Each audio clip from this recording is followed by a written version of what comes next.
Year 4 of the Jim Mora era at UCLA opens in just a few weeks when the Bruins hit spring practice. And keep this in mind. So this is Mora's 4th year, meaning excluding a few guys that have hung around for 5 years as seniors.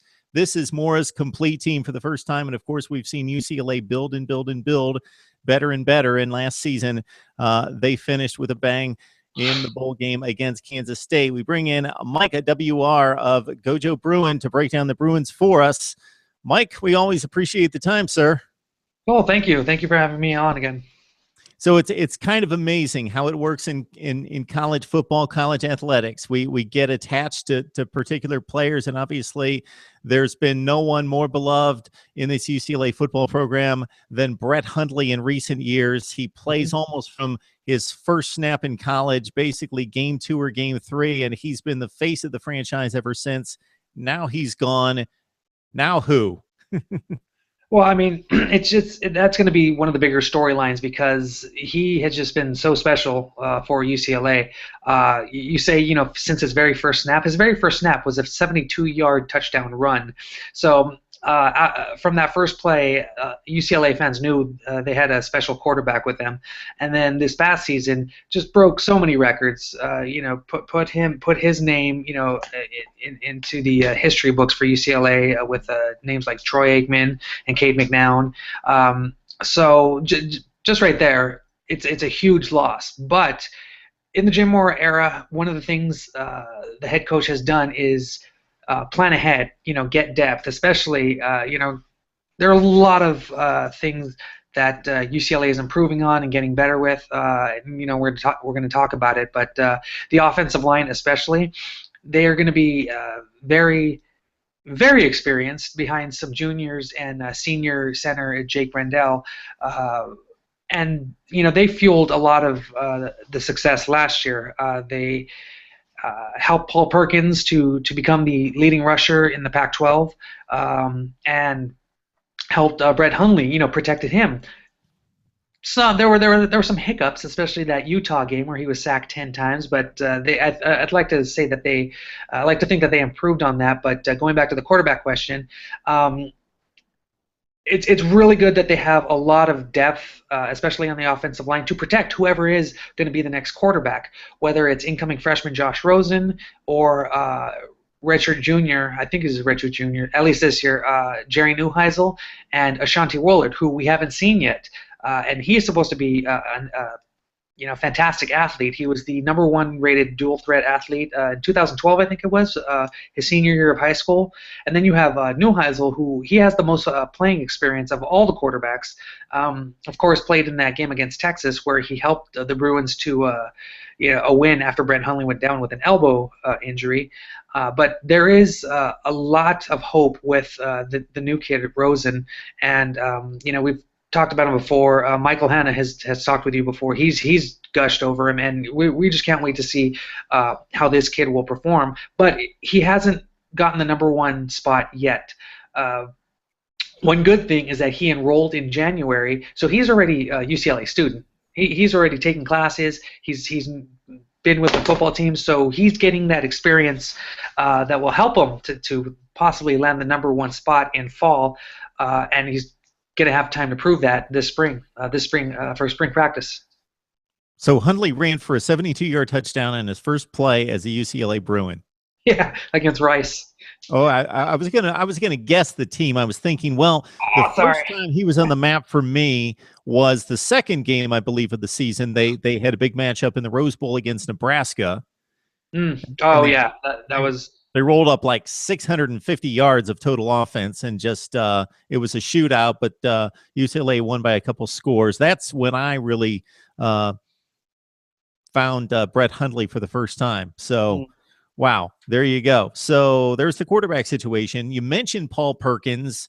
The offensive thrust goes to him if it wasn't already there in 2014 as the Pac-12's leading rusher. So he's set up for a big campaign. Can you just kind of spotlight what we could see out of Paul Perkins if he can do any more than he already did last fall? Heisman. I mean, there's already way too early Heisman talk, so I mean that would be the next thing, I guess. But capturing the the title of top rusher, and hopefully not getting edged out by the Pac-12 coaches who made him a second team running back. You'd think the leading rusher in the conference would at least get a first team nod, but I think might have a chip on his shoulder because of that.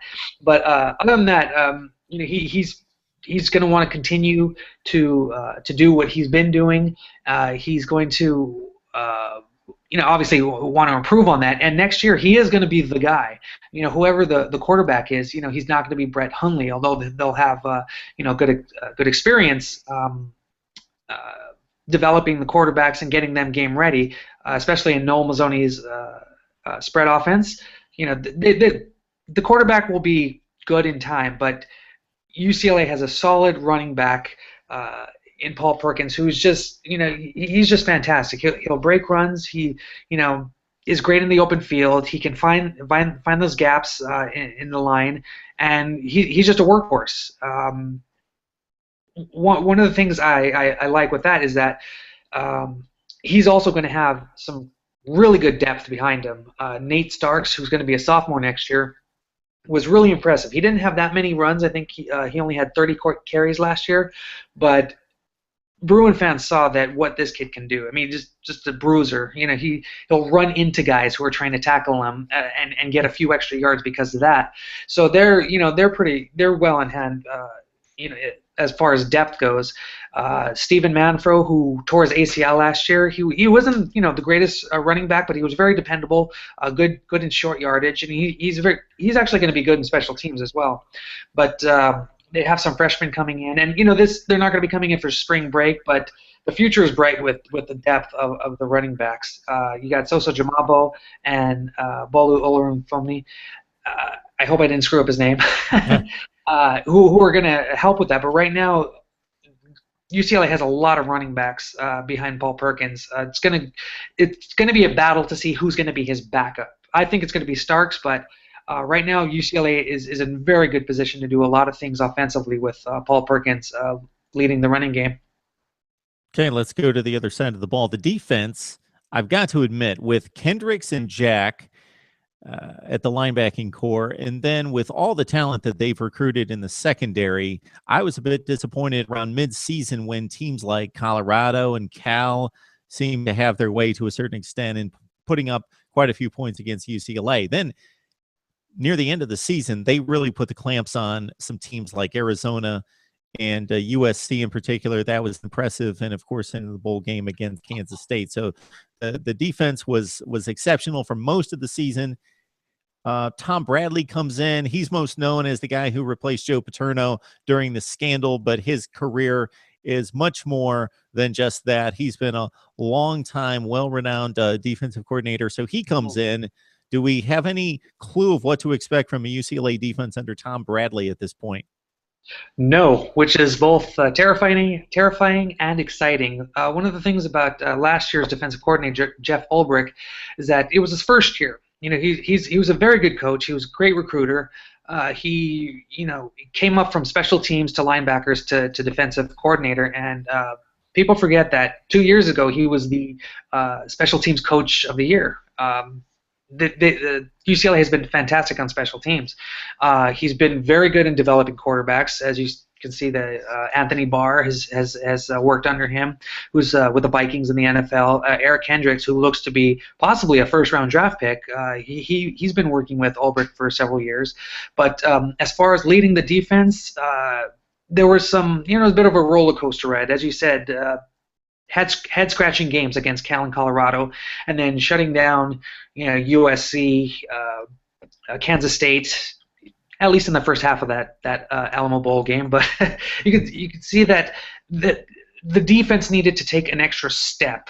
It needed to advance a little bit to be elite, and I think Jim Mora landed one of the best hires he's had at UCLA. What Bradley has done at Penn State is just phenomenal. He was quote unquote the architect of the best defense in college football in the 90s. Repeatedly had his teams in the top 10 of total scoring and total yards. So it's really exciting to see what's going to happen with him. You know, he's a veteran coach who's going to have a lot of really good talent to work with. The big question right now is what exactly is he going to do with the defense? The defensive line lost Ellis McCarthy and Omagbe Odigizua to the draft. So right there, they're thinned out a bit. Kendricks was a linebacker. He's gone from the linebacking core, and then you have Anthony Jefferson, who's out from the defensive backs. It seems that there is a lot of talent, but the secondary is very thick. That has a lot of depth. Defensive line and linebackers, Bradley's going to have to play around with that. But the thing about it is, what exactly is he going to do with his defense? UCLA has been known to be a 3-4 team, not really a base, but they moved around with a nickel, having a linebacker come off the line. But at Penn State, Bradley used the 4-3 defense.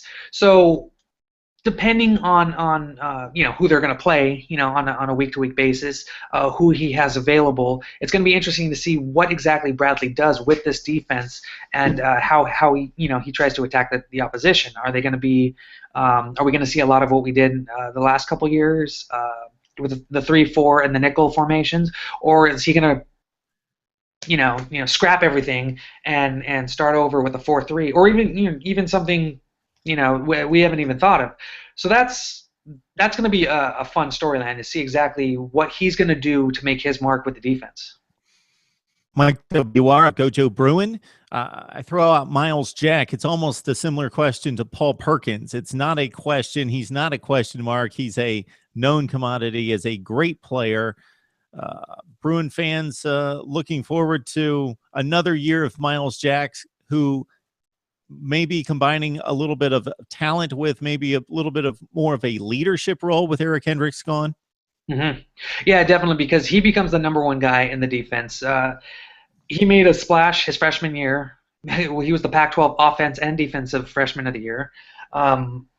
Last year, a lot of people wondered, quiet rumblings of where's Myles Jack? We haven't heard his name called. Well, the thing about Myles Jack is that he was starting to do everything. Not only was he an Iron Man, playing running back as well. He's fantastic in coverage, and he would occasionally come off the line. But we also saw him passing coverage too. He would line up like a corner or a safety sometimes.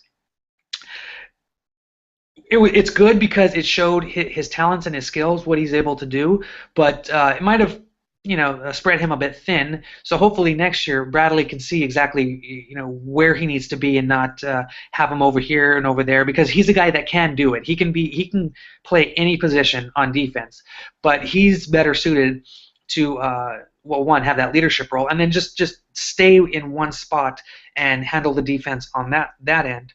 But they have a great young crop of linebackers. You're going to have Kenny Young. You're going to hear a lot about Deon Hollins, who is a fantastic pass rusher. He emerged I think late in the season. I think he had 3 sacks in the Alamo Bowl.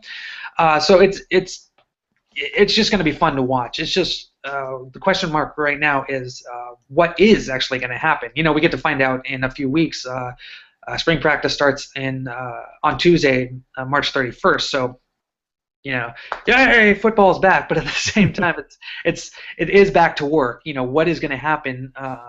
Before the season starts in early September. Yeah, UCLA winner of 10 games for 2 consecutive years, 2 consecutive bowl wins, and I'm guessing that they're shooting for a Pac-12 championship for the first time since Cade McNown, right? 1998. Whew, been too long.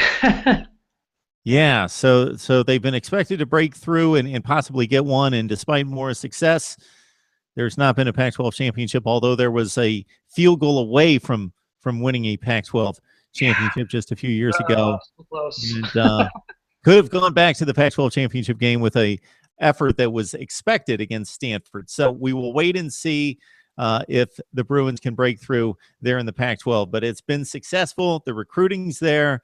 Everything's in place for this program. We look forward to spring football starting in just about 2 to 3 weeks. Mike WR of Gojo Bruin. Mike, Hey, we always appreciate the insight into UCLA football, sir. Oh, thank you very much. Thanks for having me.